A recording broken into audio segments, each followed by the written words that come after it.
नमस्कार दोस्तों। कहानी शुरू करने से पहले मैं आपको ये बताना चाहती हूँ कि अगर आप मोरल एंड मोटिवेशन कहानी सुनना पसंद करते हैं तो आप मेरे दूसरे चैनल एम्पावर द लाइफ पर आ सकते हैं। आपका वहाँ स्वागत है। द गोल्डन स्टोरीज में आपका स्वागत है। आइए सुनते हैं मृणाल पांडे की लिखी कहानी बिब्बो।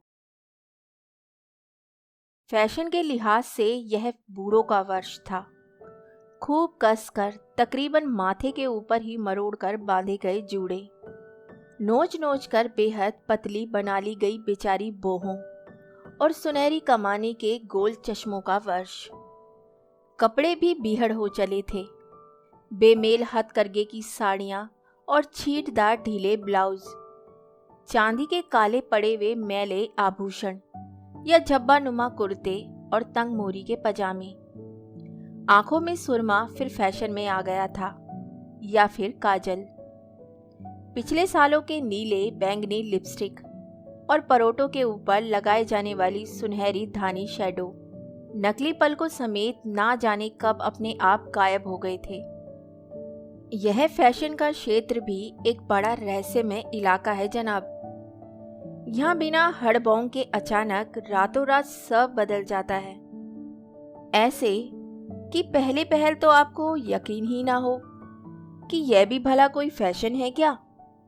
पर धीरे धीरे लगने लगता है कि भाई वाह, असल फैशन तो यही है। बाकी सब तो क्या नाम छक मार रहे थे, है कि नहीं। तो उस छोटे से निदियाई शहर में भी, जहाँ हर चीज साल दर साल समुद्र तल की काई की तरह धीमे धीमे लहराकर तिरती झूमती ऊँगती रहती थी, ऊंचा फैशन आधा सा एकाएक, यानी जिसे अंग्रेजी पत्रिकाओं की भाषा में कहते हैं हाई फैशन, पहले 2-3 ट्रंकों में अंबार लगा हुआ सामान आया। फिर गल्ले आए, फूलों और विचित्र रंगों वाले पत्तों से चकाचक, फिर कुत्ता, फिर काकातुआ, फिर वे दोनों, और सबसे अंत में बिब्बो। पति ऊंचे लंबे कद का हंसमुख दोस्तबाज इंसान लगता था। कीमती गर्म कपड़े का ढीला कुर्ता वे एक सामंती लापरवाही से धारण किए हुए। हाँ, वे लोग कपड़े पहनते नहीं थे, वैसे जैसे कि बाबुओं व्यापारियों के चुस्त कोट लड़के लड़कियां पहने रहते हैं। अपने बदन के बेडोलपने और अपने संस्कारों के भीतरेपन को और ज्यादा उभारते हुए वे लोग अपने वस्त्र धारण करते थे, जैसे कि पारंपरिक परस्पर मूर्तियां मंदिरों में करती हैं। पति के गले में उत्तरीय भर नहीं था, पर तब भी कल्पना की जा सकती थी कि वे किस प्रकार उसकी तही को बाएं हाथ पर झेले हुए विराट हस्त मुद्राओं से एक कलात्मक पुरुष में अंतरिक्ष रचता, यदि वैसे परिक्षेप्य में उसकी कल्पना करो तो। पत्नी मुनहने से जिस्म की सुंदर लड़की थी, लड़की कहना ही पड़ेगा, बावजूद उसके कसे जूड़े, नुची भवों और सुनहरी कमानी के गोल चश्मे के। उसका जबड़ा कुछ कुछ चकोर था और एक खानदानी जिद से भरा हुआ भी, जो पीढ़ियों से अपना हुक्म बाअदब बजवाती रही हो। वैसे उसकी आवाज बेहद नरम और हलीम थी, और उसका उच्चारण गुनगुनी अंग्रेजी ध्वनियों से पका था। आ की मात्रा को वह हलक में घुमाकर बोलती थी, और रा को एक बेहद प्यारे पन से ड़ा और रा के बीच का हरूफ बनाकर कहती। एक हल्का पंजाबी कटाव उसकी अंग्रेजी के सारे परदेसीपन को फाड़कर उसे एक प्यारी प्यारी संभ्रांत आंचलिकता के घेरे में ले आता था। वह कुछ कुछ रुककर झटके से बोलती थी, जैसे कि सामगान किया जा रहा हो। उसके नन्हे नन्हे गुड़िया हाथ उस वक्त एक कमनीय अंतरिक्ष रचते होते। हालांकि उसकी उंगलियां लंबी कलात्मक नहीं, बल्कि छोटी चकोर पुष्ट और दुनियादार थी। बिब्बो की बात और थी। वे उस नन्ही गुड़िया पत्नी की निजी नौकरानी के बतौर आई या लाई गई थी, और उसके नाम के अनुरूप ही उसका जिस्म और उसकी पूरी शख्सियत एक निहायत सुखद वह मासल किस्म से एक पंजाबी कतई भौतिक चाशुष उपस्थिति थी। वे अपनी मालकिन की विगत फैशन वर्षों की वे उतरने पहने रहती थी, जो लगभग कोरी ही होती, पर उनमें उसके अपने खास निजी स्पर्श थे।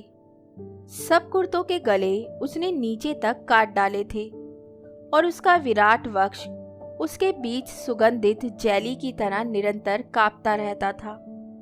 उसकी कमर चौड़ी पर सुडोल कूले भरे और तनिक उठे हुए थे। उसकी आंखें वीरान और चेहरा भावहीन होने के बावजूद उसकी चाल जवानी के खुमार से बोझल और लड़खड़ाती हुई थी, ऐसी कि हर किसी को लगता था कि उसके सहारा दिए बगैर वह चल ही नहीं पाएगी। चूंकि घर के सारे बाथरूम संगमरमरी फर्श के थे, चुनांजे वे कपड़े बाहर लॉन के नल पर धोती थी। दुपट्टा झाड़ी में टांग अपनी सलवार टखनों तक चढ़ाए आस्तीन समेटे वे जब छपाक छपाक की धवनी में मुंगेरी चलाती, तब मोहल्ले के सारे नौकर घर के पतीले गैस पर जलते छोड़कर निकल आते थे। वह न उनमें से किसी से बोलती न चालती, एक मस्तानी अदा से अंतिम कपड़े को पछोड़ खींच और झटक कर वे प्लास्टिक की बाल्टी में डालती और हाथ बढ़ाकर दुपट्टा उठा खरामा खरामा घर के भीतर दाखिल हो जाती। मोहल्ले की फुर्सती दोपहर तक उसके नितंबों से सटी हुई पेंडुलम सी डोलायमान होती रहती। हर रोज ठीक 11 बजे पति अपनी गाड़ी में काम पर रवाना होता और पत्नी उसे दरवाजे तक छोड़ने आती। वे अंग्रेजों की तरह चुम्मी लेकर अलविदा कहते थे और फिर पत्नी अपनी अटकती सी जुबान में बिब्बो को पुकारती, आदेश देती, भीतर चली जाती। बड़ा बंधा बंधाया दैनिक दस्तूर पर नमूदार होती और अपनी लड़खड़ाती मदमस्त चाल में बाजार की ओर निकल जाती। नुक्कड़ पर कपड़ों पर प्रेस करता राम नरेश धोबी अपने विविध भारती कार्यक्रम का वॉल्यूम जो ही बढ़ाता तो पता चल जाता कि वे ढाल पर उतर रही है। फिर चौरसिया पान भंडार के ठहाके अचानक ऊंचे हो जाते, पॉकेटों से कंगियां निकल आती, फुग्गे सवरने लगते, यर्रा जा। धीरे धीरे उन लोगों के मित्र भी बनने लगे थे। ये शहर का पुराना इलाका था और यहाँ के सब बाशिंदे बड़े बापों की औलादे और बड़े दादाओं परदादाओं के पोते पोतियां थे। नौकरी करना जिनके लिए एक शुगल था, उनके पास इतना था कि बताना गैर लाजमी हो चुका था। इन बंगलों की अपनी दुनिया थी, अपने जश्नों, सैर सपाटे और अपने खफीफ से मजाक या बदगुमानियां थी। नई या चकाचौंध करने वाली चीजों से उन्हें सख्त परहेज था। इन बंगलों के आरामगाहों में पुरानी धूसर मूर्तियां, नायाब ब्रोकेट के पुराने सोफे, शिपेंडेल का प्राचीन फर्नीचर और अलंकरण एक समझदार उकताहट से बिखरे रहते। उनके फ्रीज रसोई घरों में थे और बड़े नामी दामी स्टीरियो यूनिट भीतर की किसी कुठरिया में। वे सब धीमे बोलते, धीमे चलते और धीमे धीमे खाते थे। उनका सब कुछ एक असल अनौत्सुक्य में भीगा भागा और एक बाल सुलभ विश्वास में मड़ा हुआ था। ऐसा बाल सुलभ विश्वास जो सिर्फ उन्हीं लोगों में होता है जिनका बचपन सतरंगी परी कथाओं की झाग में से सीधा निकला हो। दूधिया कच्चा पुरता सीर। पत्नी अपनी भोली भाली आवाज में मित्रों को प्राय बताती थी कि बिब्बो घर के क्षेत्र में उनका एक प्रजातांत्रिक प्रयोग थी। अगर आप इंसानों की तरह उनसे पेश आएं तो कोई कारण नहीं कि नौकर हमदर्द मनुष्य की तरह आपके घर में काम ना करें। उनकी भी वाइफ्स हैं, उनके भी एम्बिशन है। नहीं, बिब्बो वही खाती थी जो वे खाते थे, यानी मक्खन, अंडा, फल, फूल, पनीर, सब। वे हर महीने अच्छे कपड़ों से लेस कराई जाती। उसे हर पखवाड़े अच्छा साबुन, शैम्पू और टैल्कम पाउडर लेकर दिया जाता। उनसे वह जो करे उसका अपना सिर दर्द है। हम उसे एक इंसानी धरातल पर पेश करना चाहते हैं, मालिक नौकर के स्तर पर नहीं, बराबरी के स्तर पर। फिर मालकिन अपनी मृदु आवाज और भी मृदु संगीत में बनाकर कहती, बिब्बो 2 नींबू पानी प्लीज। बिब्बो रानी एक सेक्सी रोबोट की तरह हिलती डुलती निर्विकार चेहरा लिए कुछ देर बाद नमूदार होती, हाथ में एक खाली चांदी की पुश्तैनी ट्रे हिलाती हुई। नमक वाला के चीनी वाला? उसका स्वर उसके चेहरे की तरह भावहीन होने पर भी उसके जिस्म की तरह कुछ फटा फटा पर एक हर्राफा दृष्टिकोण से आकर्षक था। पत्नी तुरंत विनय विगलित हो मेहमानों से क्षमा मांगकर पूछती कि वे नमक वाला लेंगे या चीनी वाला। वे तो नमक लेती है, पर जैसा वे चाहें। फिर ऑर्डर दिया जाता और हिलती डुलती बिब्बो पर्दे पर खूसी चांदी की पुरानी घंटियां झंकाकर भीतर चली जाती। तभी पत्नी ने लोगों को यह भी बताया था कि उन्होंने पिछले शहर में बिब्बो को एक ब्यूटिशियन से ट्रेनिंग भी दिलवाई थी ताकि उसे एक और हुनर आ जाए। पढ़ने या टाइपिंग सीखने में उसकी रुचि नहीं थी, सो अब एक ऐसा फेशियल देती है कि त्वचा का पोर पोर जाग उठे। मेरे बाहों के बालों की थ्रेडिंग भी वही करती है। पत्नी अपनी रोमहीन सुडोल गोरी भुजा फैलाती। क्या सिर्फ स्त्रियों को ही देती है फेशियल? नहीं नहीं, क्या सुंदरता औरतों का ही हक है? आप चाहें तो। हाँ हाँ, मजाक छिड़ गए। पहले तुम। फिर एक जना मजाकों से बिंधा आधा मग्न आधा छग्न होता बिब्बो के साथ भीतर की कुठरिया में चला गया और आधे पौने घंटे बाद चमकता चेहरा लिए नमूदार हुआ। मानना पड़ेगा, है तुम्हारी मुटल्ली के हाथ में जादू। यही तो मुझे भी अचरज होता है, पत्नी चहकी। घर के काम में तो ऐसी बेशूर है कि यदि कुकना होता तो हमें शायद समय से खाना भी नहीं मिलता। इतने ग्लास और प्याले तोड़ती है कि भगवान बचाए, पर इस काम में हुनर हासिल है। अपने अपने हुनर हैं। फिर अचानक उनके घर लोगों की आवत जावत बढ़ने लगी। इस मोहल्ले के पुरुष यूं भी 9 से 5 दफ्तर जाने वालों में नहीं थे। दफ्तर तो उनके अपने ही थे। जिन बिल्डिंगों में दफ्तर थे वे बिल्डिंगें भी उनकी ही थी। अब अक्सर पति लंच टाइम पर आता तो पत्नी भुनभुनाती रहती, लंच अधूरा बना पड़ा है और बिब्बो फिर किसी को फेशियल दे रही है। पड़ोस का मामला था। अपने आज़ाद ख्यालों और वक्तव्यों से भरे इतने जमावड़ों के बाद गली कूचे की औरतों की तरह टोका टोकी करना भी उनके लिए संभव न था। भलमनसी की मार। वे लोग बड़े पशोपेश में थे। उधर बिब्बो की भूख का मानो अंत ही ना था।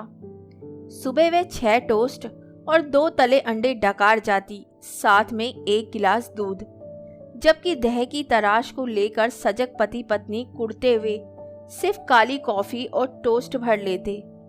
और जब वे आकर लचक कर कहती, जी कल का सालन पड़ा है, मैं ले रही हूँ टोस्ट दे नाल। अच्छा, तो वे बगले झांकने लगते। दूध भी वे दिन भर पीती रहती। पत्नी को लगने लगा कि वे फ्रिज में ताला लगा दे तो ठीक रहे।